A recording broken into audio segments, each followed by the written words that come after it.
Burglary. What is a burglary in Nevada and how is it different from other theft crimes, right? Because oftentimes a burglary is going to be charged with theft, right?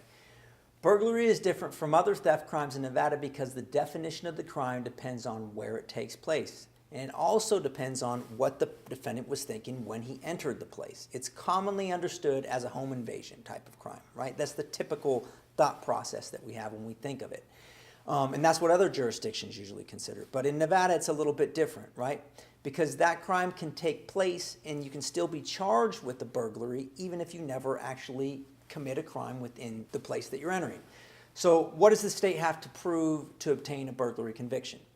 A burglary is an intent crime, as I said before. In other words, the prosecution must prove that the defendant willfully or intentionally entered a dwelling or even a vehicle to commit any of the following offenses inside.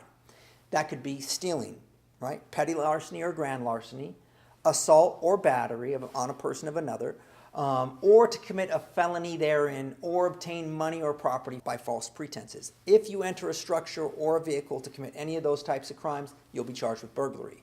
Now, an individual can face liability for a burglary crime by merely entering a building with the intent to commit one of those crimes, right? Now, a prosecutor doesn't have to prove that a defendant committed one of those crimes to secure a burglary conviction.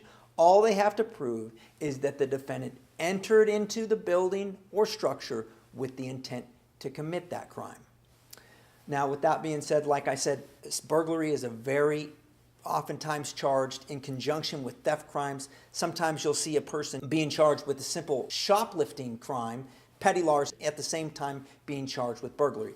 Oftentimes the defense to a burglary is, listen, I as the defendant never planned on actually doing anything once I got there. I didn't form the intent until I was in there. That would be a defense to burglary.